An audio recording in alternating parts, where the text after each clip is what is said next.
सब पापास अकरणं कुशला सुपसंपदा सचित परियोदपणं एतं बुद्धानुशासनं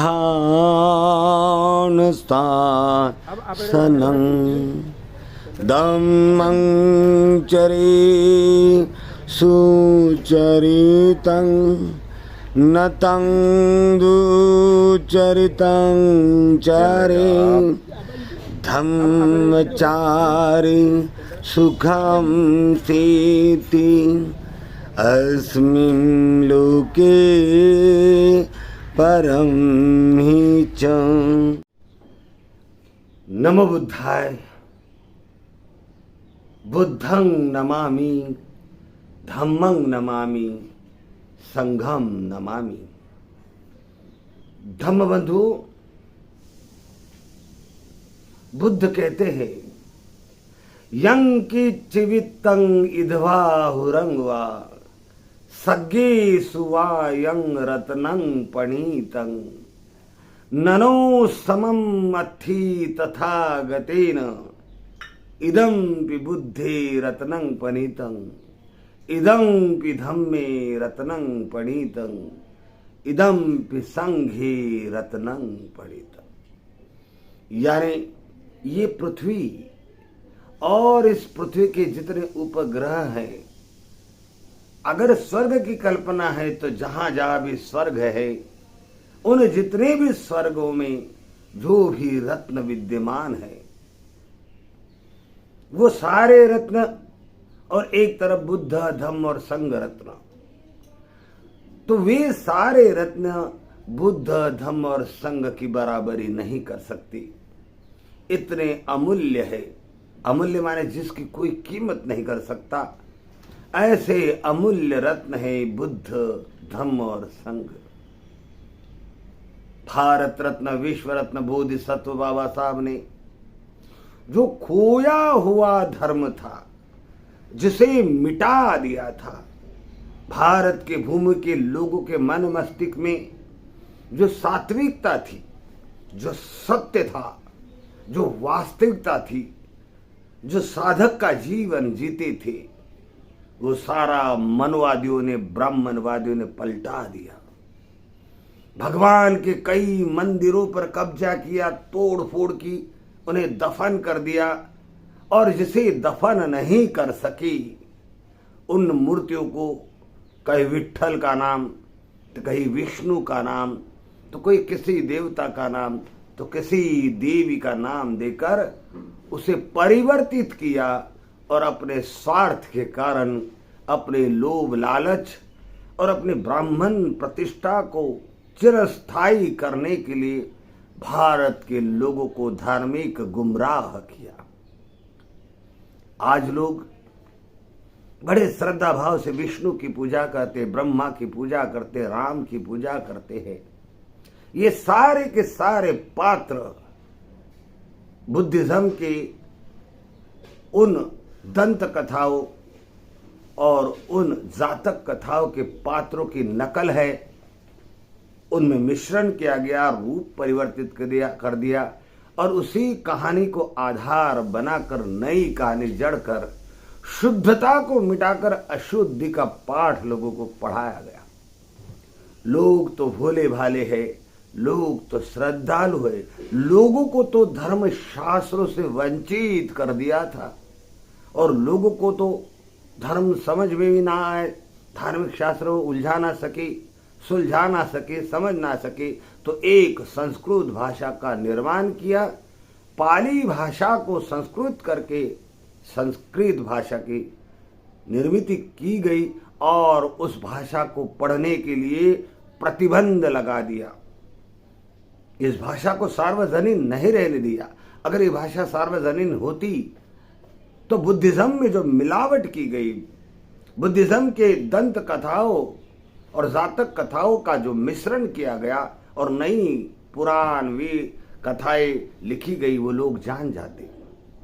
तो ब्राह्मण अपना वर्चस्व स्थापित नहीं कर सकते, घर घर मंदिर स्थापित नहीं होते, गली गली में मंदिर स्थापित नहीं होते, और ब्राह्मणों का धर्म जिंदा नहीं रहता और ब्राह्मणों की प्रतिष्ठा टिक नहीं पाती, ब्राह्मण धनवान नहीं बन सकते।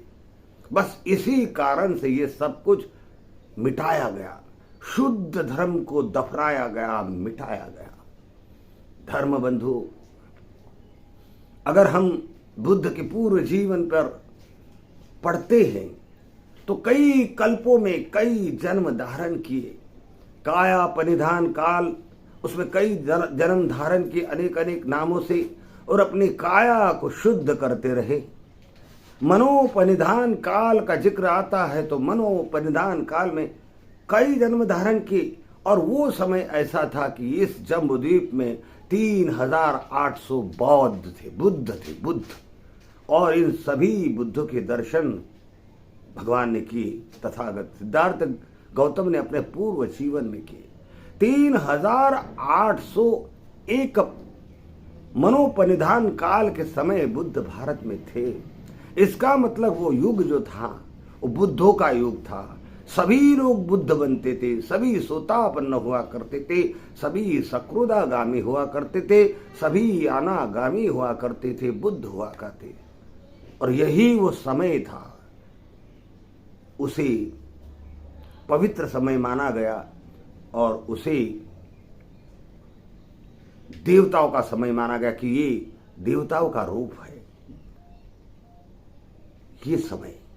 ये समय जाते जाते चलता गया, मनुष्य के मन में काम वासना दीर्घ होती गई, लोभ लालच बढ़ता गया, हिंसा बढ़ती गई, जो पंचशील है उसका पूरी तरह से उल्लंघन होता गया। मनुष्य की आयु भी घटी, मनुष्य का सौंदर्य भी घटा, मनुष्य की शक्ति भी घटी, मनुष्य की ऊंचाई घटी, मनुष्य की आयु घटी, और मनुष्य आज इस काल में है, इस काल का हुआ।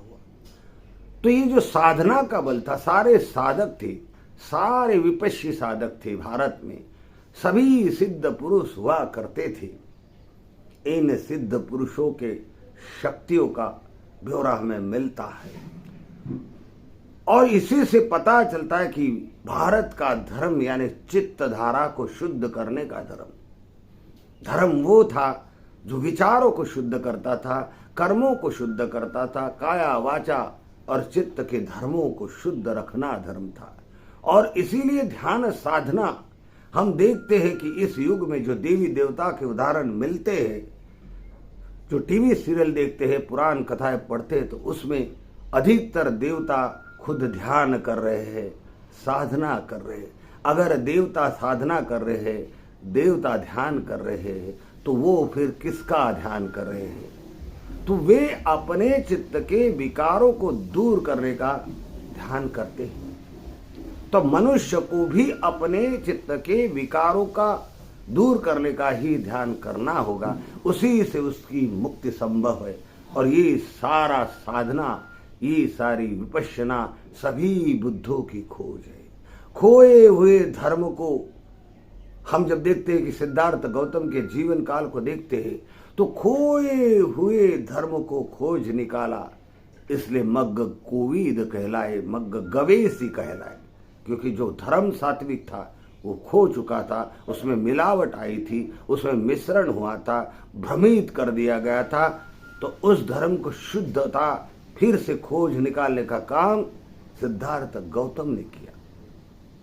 इसलिए मग्ग गवेशी, मग्ग को खोजने वाले मग्ग गवेशी कहलाए, और जो मार्ग खोज निकाला उस पर स्वयं चल के सम्यक संबुद्ध हुए, इसलिए मग्ग कोविद कहलाए।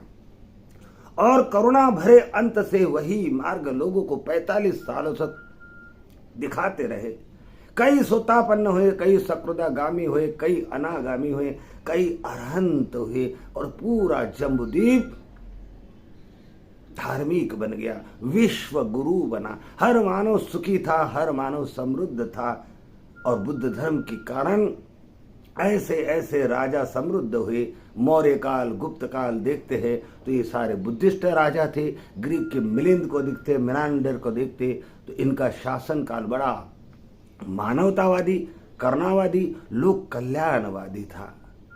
अब बुद्ध धर्म को पूरी तरह से नष्ट किया, फिर बोधिसत्व बाबा साहब अम्बेडकर का जन्म होता है, और वही जो सिद्धार्थ गौतम ने जो खोया हुआ धर्म था, तो इस युग में 19वीं शताब्दी में जो मिटाया हुआ धर्म था, उसको पुनर्जीवित करने का बाबा साहब ने काम किया, और इसलिए बोधिसत्व कहलाए। और कहा कि इस देश का नहीं बल्कि सारे विश्व का कल्याण अगर होना है तो केवल बुद्ध धर्म के कारण होना है। लेकिन उस बुद्ध धर्म का जितना प्रचार और प्रसार, जितना अभ्यास करना चाहिए, उसकी परंपरा के अनुसार बुद्धिज्म को सिखाना चाहिए। और बड़े श्रद्धा से जिन लोगों ने पुनः बुद्ध धर्म अपनाया, उन लोगों ने उसमें लगन से, श्रद्धा से और अध्ययन के भाव से उसे पढ़ना चाहिए, उसकी संस्कृति को सीखना चाहिए, उसकी तरफ जितना गंभीरता से कार्यकर्ताओं ने ध्यान देना चाहिए, नहीं हो रहा है। कई गांवों तक बौद्ध धर्म फैल गया है, लेकिन उन गांवों में बौद्ध धर्म के ऊंचे से उसके सिद्धांत, उसकी संस्कृति नहीं फैल सकी। और उन गांवों में वर्षावास के समय भी वर्षावास नहीं हो रहे, उपोषित काल में उपोषित काल नहीं होते। कई लोग हैं जो बुद्धिस्ट तो बन गए, लेकिन बुद्ध धर्म का ज्ञान नहीं, उनके सिद्धांतों की जानकारी नहीं, उसकी वंदना के शब्दों का अर्थ मालूम नहीं। तो ये बड़ी विचित्र परिस्थिति है। और लोगों में जितनी श्रद्धा बुद्ध धर्म के प्रति होनी चाहिए, जितनी लगन होनी चाहिए, उतने नहीं।